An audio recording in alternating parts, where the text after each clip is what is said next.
Olá, pessoal. Bom dia a todos. Começando aqui uma aulinha, uma revisão, falando sobre pediatria, reanimação pediátrica. É uma revisão sobre as orientações, os protocolos mais atualizados sobre essas emergências em pediatria, certo? Então, vamos falar sobre o OVACI, como identificar uma criança grave ou uma criança em PCR, falar sobre reanimação pediátrica, né, focado para as massagens de qualidade, vias aéreas o uso do DEA na reanimação da criança, certo? Então, uma aulinha rápida, em torno de uns 30 a 40 minutos, para a gente poder revisar um pouquinho sobre emergências pediátricas. Falando sobre OVACI em pediatria. Então, a gente temos aí a criança menor de 1 ano e acima de 1 ano. OVACI, né, obstruções de vias aéreas por corpos estranhos.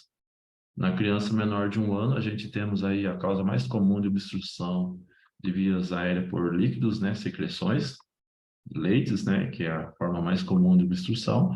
Todas as vezes que depararmos com uma criança com sinais de obstrução, como cianose, né, a criança apresentando sinais de agitação, né, nessa abordagem inicial da criança, menor de 1 ano, com sinais de obstruções das vias aéreas, né, a gente vai realizar a manobra de Heimlich, né, aplicando aí 5 golpes no dorso da criança.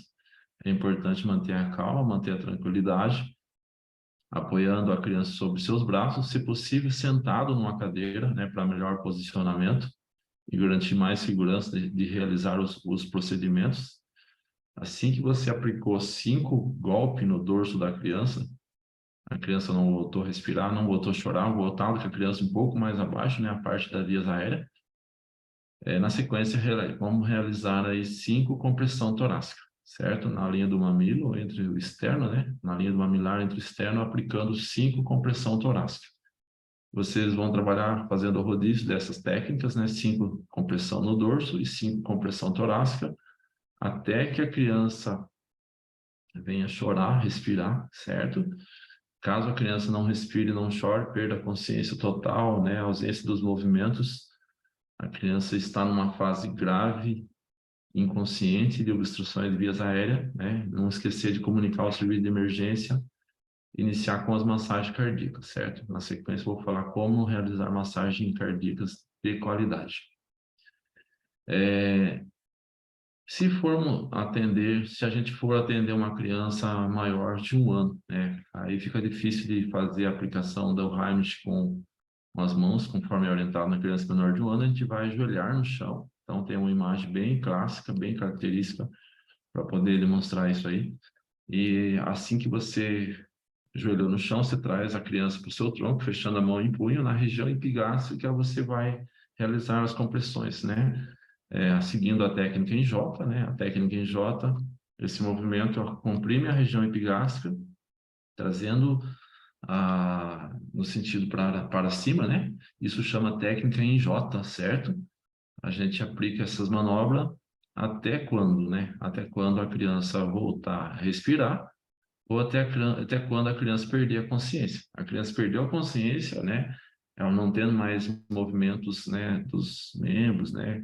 Não tendo mais resposta, não esquecer de ligar para o serviço de emergência, certo? Para alguém estar ligando e você vai iniciar com as manobras de reanimação cardiopulmonar. Só é importante lembrar que não devemos colocar, né, tentar fazer varredura digital na região das vias aéreas, né, sem que esteja visível o corpo estranho ou livre na boca da criança. Lembrando também que é importante que as crianças maiores de 1 ano, não é comum o engasgo com leite e secreções. A causa mais comum de obstruções de vias aéreas na criança maior de 1 ano é por corpos sólidos, né, que é objetos, né, alimentos e objetos nas vias aéreas. A gente realizando essa manobra, a criança voltou a respirar, chorar, né, a gente vai manter a observação contínua dessa criança para ver se ela não vai ter uma insuficiência respiratória grave aí na sequência, certo?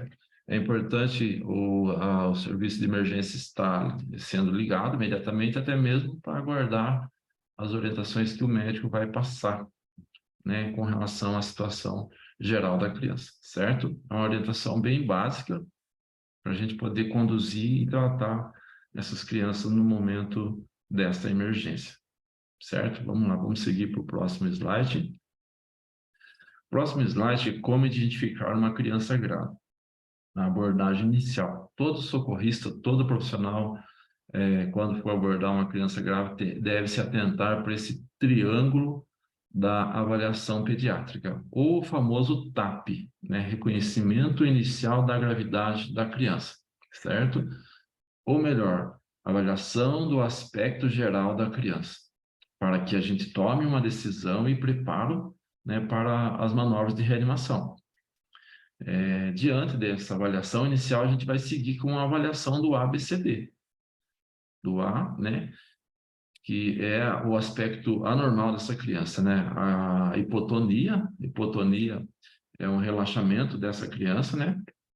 É o choro muito dificultoso, aquele choro, aquele grunhido, certo? Aquela dificuldade em chorar, um choro forte, né? Responsivo. Irritabilidade da criança, a criança apresenta muito irritável, né, naquela abordagem.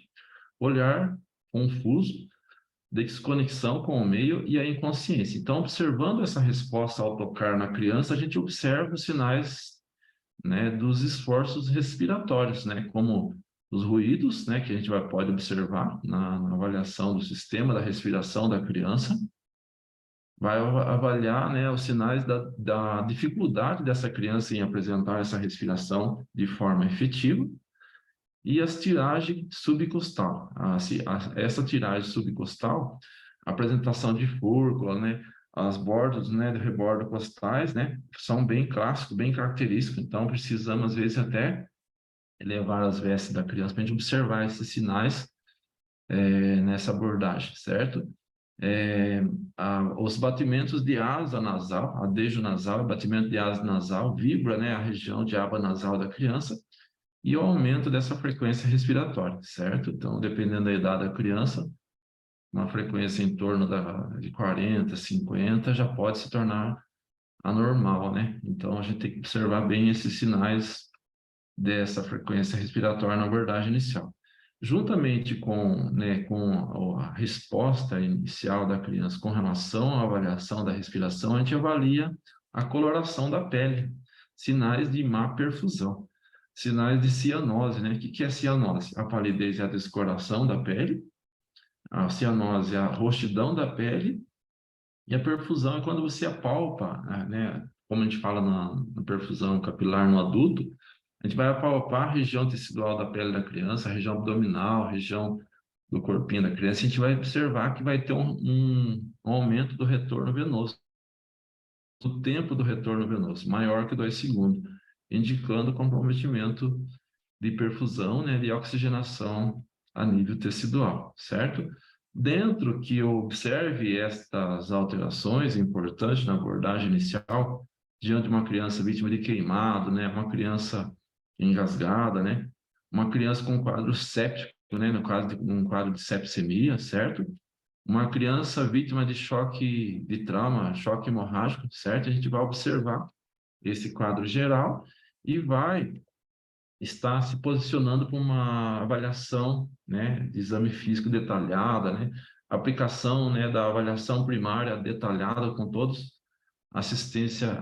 com toda a assistência adequada através do ABCDE, tá? Então, a gente leva ela para uma sala de reanimação, para um local de suporte para poder atender e tratar essa criança, né? Talvez na hora no colo da mãe não é o local mais apropriado, né? Pede licença para a mãe e encaminha essa criança para uma sala de emergência ou para dentro da ambulância para o tratamento da criança, certo?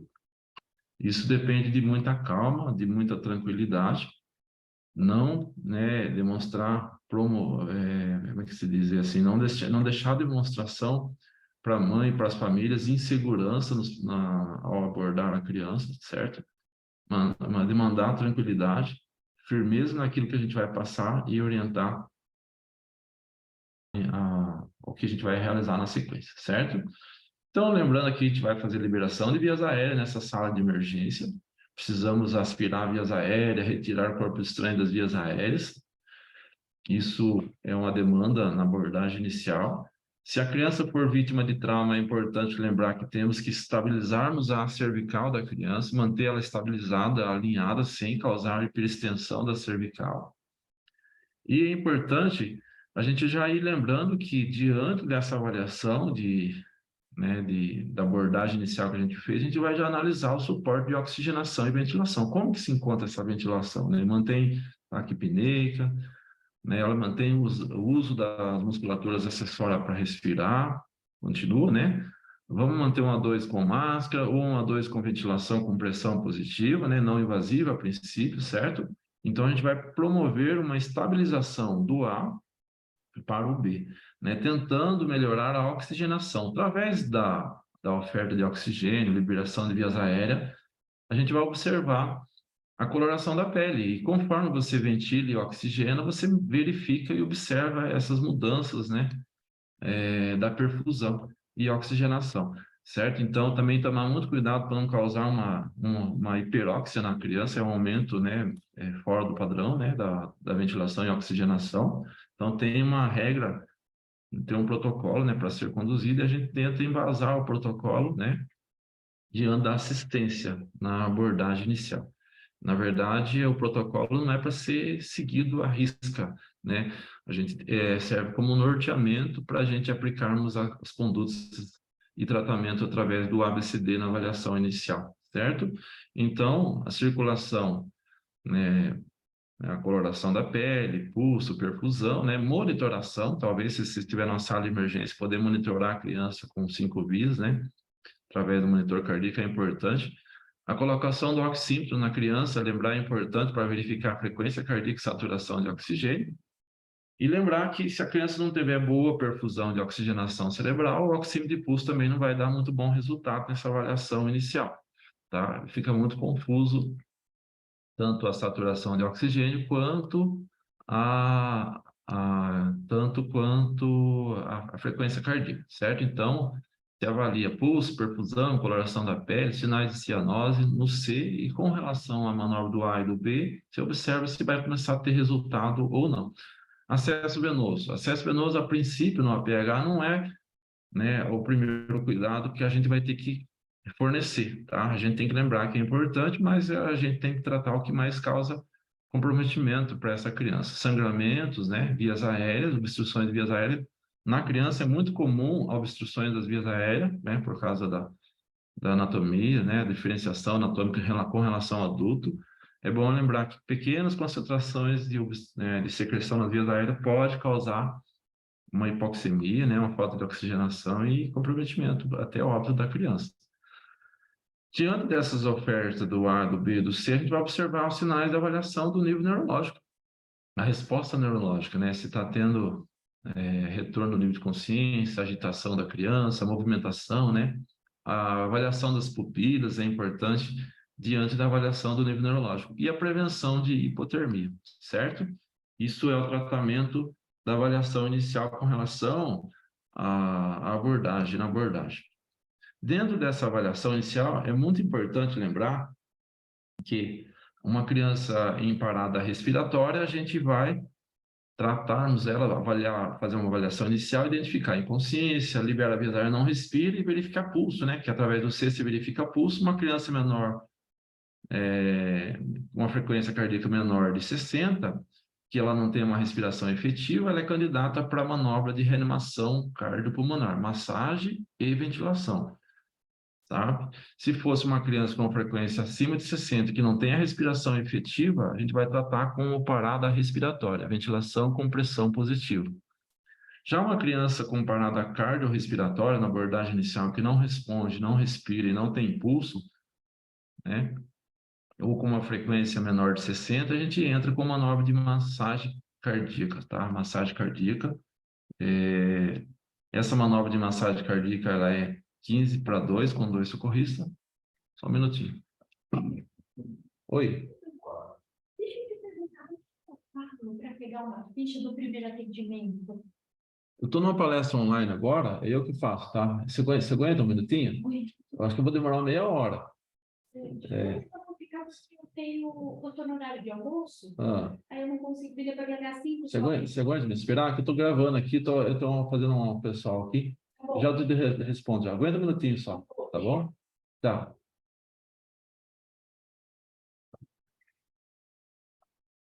O pessoal estava pedindo informação aqui, só um minutinho. Vamos lá. Falando aqui da parada respiratória, então, uma criança que não respira, inconsciente, não está respondendo, vai definir sobre a manobra de reanimação. A frequência cardíaca, frequência menor de 60, que não respira, VPP, ventilação com pressão positiva. Uma criança com frequência cardíaca maior de 60 que não respira, desculpa, gente, estou explicando errado aqui. Uma criança com a frequência cardíaca maior de que 60, que não respira, a gente vai tratar como parada respiratória, certo? Uma criança que não respira, que tem a frequência cardíaca menor do que 60, a gente já entra como tratamento de parada cardiorrespiratória, manobra de reanimação cardiopulmonar. Então, essas informações aqui, é importante a gente estar bem atento. Diante de uma criança que a gente não tem a certeza que ela esteja em parada cardio ou parada respiratória, a gente entra com manobra de reanimação cardiopulmonar, tá? Só para... Esse elo de sobrevivência da cadeia de sobrevivência da American Heart 2020 cita aqui a orientação de assistência para o atendimento extra-hospitalar, intra e do extra. A gente vai falar do extra-hospitalar. Aqui a gente temos a manobra de reanimação, né? Com condutas de reanimação da criança no sistema extra. Essa cadeia de sobrevivência cita aqui, primeiramente, né, o elo de prevenção. Então, o que mais salva a criança hoje, atualmente, é o meio de prevenção. Pensando na criança afogada, pensando nas vítimas de acidente, então está citando aí campanhas educativas, certo?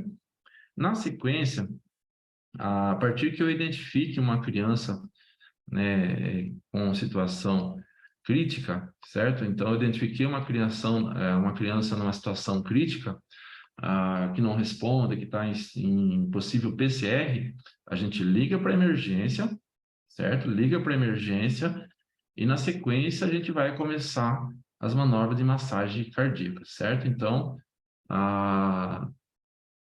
dentro desse protocolo, as massagens cardíacas de efetivo de qualidade, a intenção de ligar, primeiramente, é para que venha o serviço médico de emergência para poder aplicar as manobras de reanimação avançada, certo? Dentro desse protocolo de reanimação avançada, vai ser procedido aí com vias aéreas, massagem cardíaca, né? Medicamentos, né? Adrenalina e desfibrilação, tá? Apropriada. Dentro desse elo de sobrevivência, vocês veem que lá na cadeia de sobrevivência adulto tem aqui o choque antes, praticamente. Então, a intenção de você entrar em contato com o serviço de emergência, primeiramente, era para trazer o DEA, né? Só que nas causas mais comuns de PCR em pediatria não é por indicação de choque, ela é mais causada, né? A causa mais comum é por hipoxemia, né? Por obstruções de vias aéreas, um exemplo, né? Onde entra com um ritmo não chocável imediato, né? As maioria dos ritmos de PCR imediatamente, ele ocorre por ritmo de AESP ou assistolia, não dando tanta prioridade para o DEA na abordagem inicial, tá certo? Mas nós não vamos deixar de trabalhar com o DEA aí na abordagem inicial. Então, aqui tem o C, A, B e o D. O C entra a massagem cardíaca de forma efetiva, né? O A de liberação de vias aéreas, o B de ventilação e o D de desfibrilação.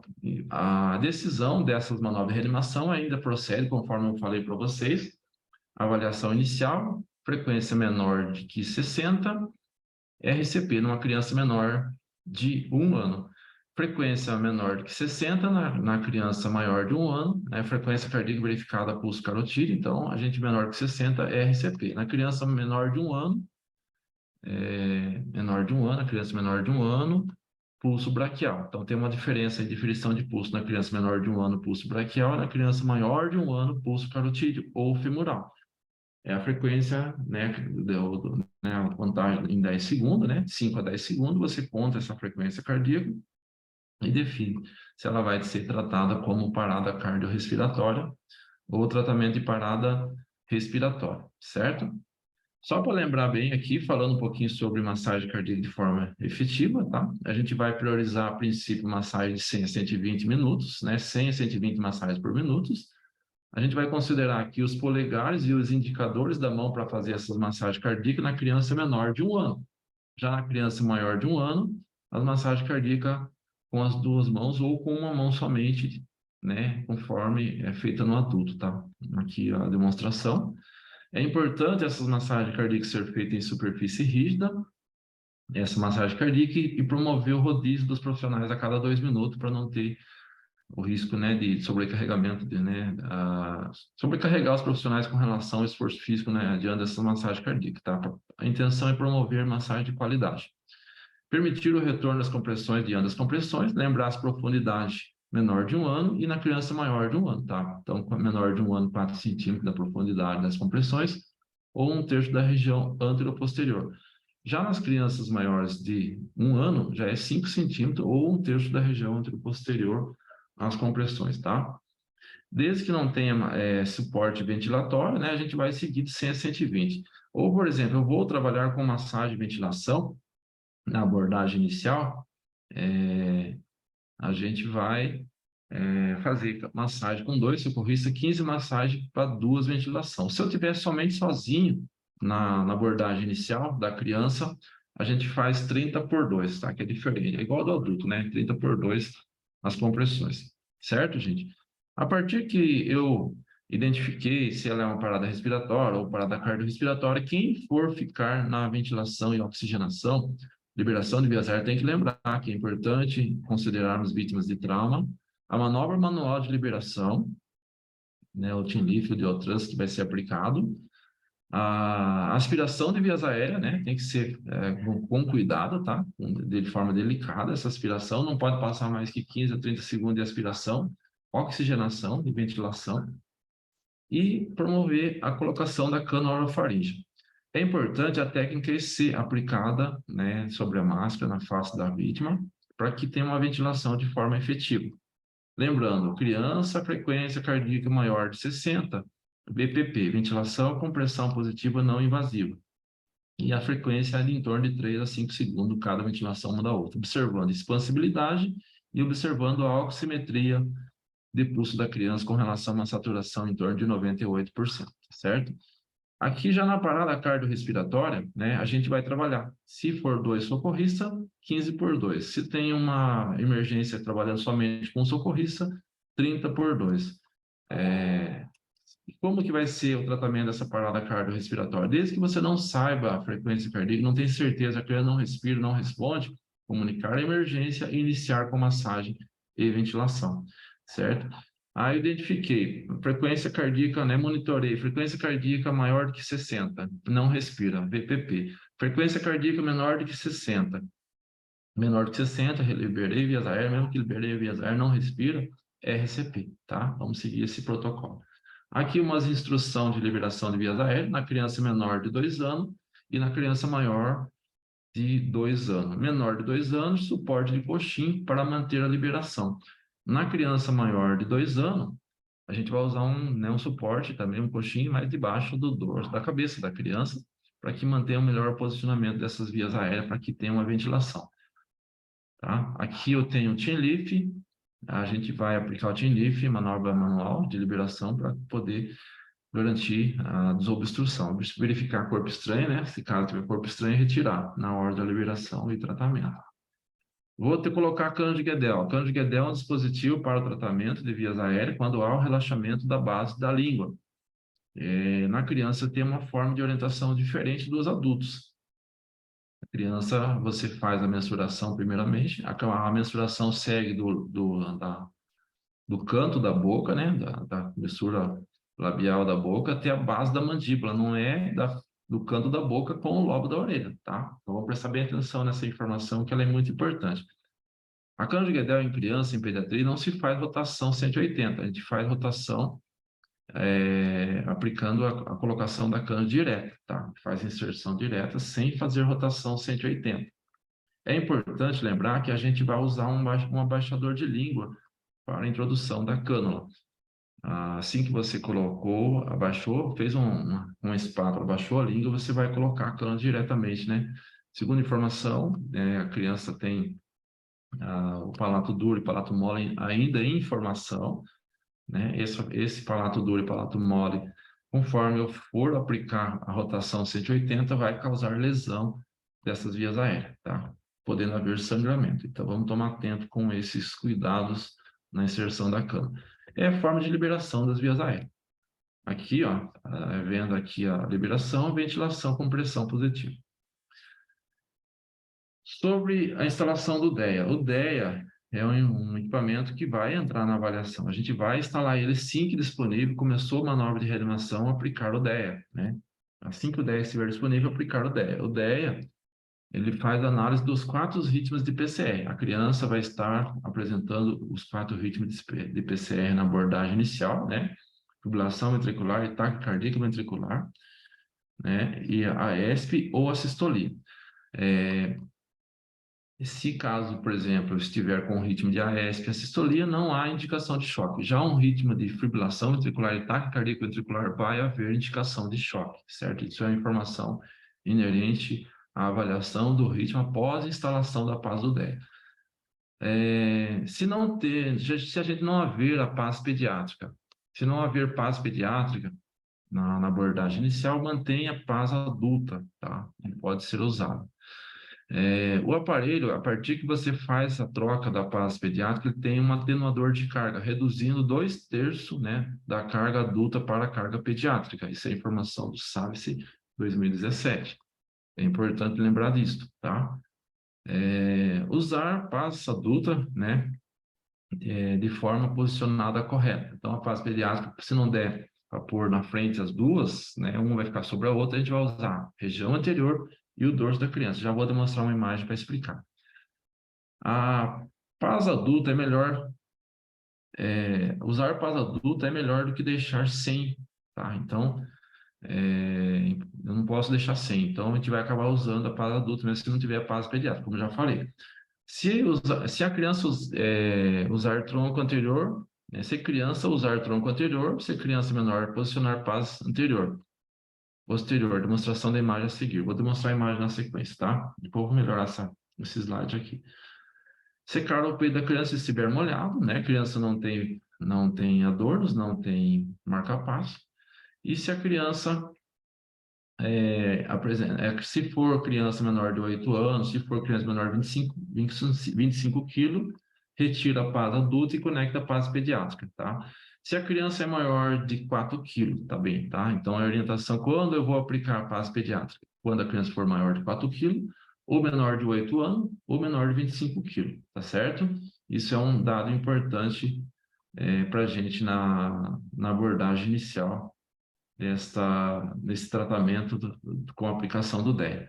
Olha a imagem aqui demonstrando como aplicar a paz do DEA. É fácil, né? O aparelho do DEA tem um botão que liga e outro que choca, tá? A partir que eu abordei uma criança menor de 25 quilos ou menor de 8 anos, retiro a paz pediátrica e conecta, melhor, retiro a paz adulta e conecta a paz pediátrica. A gente vai conectar a paz pediátrica, se for uma criança maior de 1 ano, colocando conforme está na imagem, se for uma criança menor de 1 ano e pequena, não coubendo a paz pediátrica, um na frente e o outro atrás. Aguardar a avaliação do ritmo e deixar analisar o ritmo e aplicar o choque na sequência.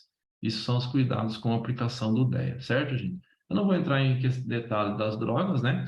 Vou ficar por aqui no cuidado com o uso do DEA. É importante lembrar que a gente, quando for atender, usar o recurso, né? A gente vai lembrar em ventilação e oxigenação adequada, vai lembrar em massagem cardíaca de forma efetiva e vamos lembrar em instalação do DEA, quanto disponível no tratamento das emergências pediátricas, a nível suporte básico de vida. Certo, gente? Então é isso, agradeço pela atenção de todos, tá? Eu vou colocar a aulinha no grupo para deixar o pessoal tá dando uma estudada. E vou colocar o vídeo aula também para o pessoal estar dando uma revisada. Qualquer dúvida, é só entrar em contato. Certo? Muito obrigado.